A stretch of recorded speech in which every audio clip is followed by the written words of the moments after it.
দীর্ঘ এক দশকেরও বেশি সময় ধরে একতরফা কূটনৈতিক ঝোঁক থেকে বেরিয়ে এসে বর্তমান সরকার জনগণের ম্যান্ডেট নিয়ে একটি নতুন অধ্যায় শুরু করতে যাচ্ছে। পররাষ্ট্র প্রতিমন্ত্রী শামা ওবায়দের সাম্প্রতিক বক্তব্যে স্পষ্ট হয়েছে যে বাংলাদেশের আগামীর কূটনীতি আর কোনো দেশের তোষণ বা বশ্যতামূলক হবে না।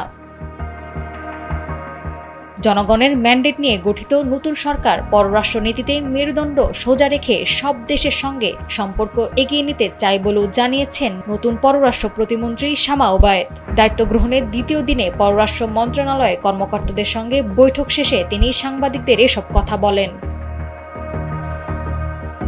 এদিকে সাবেক প্রধানমন্ত্রী শেখ হাসিনাকে দেশে ফিরিয়ে আনার বিষয়টি চলমান প্রক্রিয়ার অংশ উল্লেখ করে শামা ওবায়েদ বলেন, এ বিষয়ে পররাষ্ট্র মন্ত্রণালয় কাজ চালিয়ে যাবে। বাংলাদেশ রাজনৈতিক দল, মত ও ধর্ম নির্বিশেষে জাতীয় স্বার্থে ঐক্যবদ্ধ অবস্থান নিয়ে পররাষ্ট্রনীতি পরিচালনার কথাও তুলে ধরেন।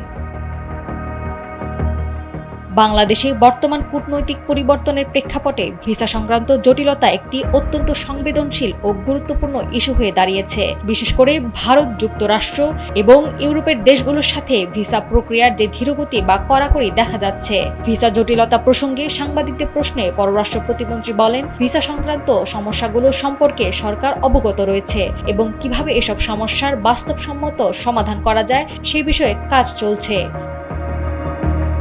নাওয়ার সালসাবিল দুরদানা, সময়ের আলো।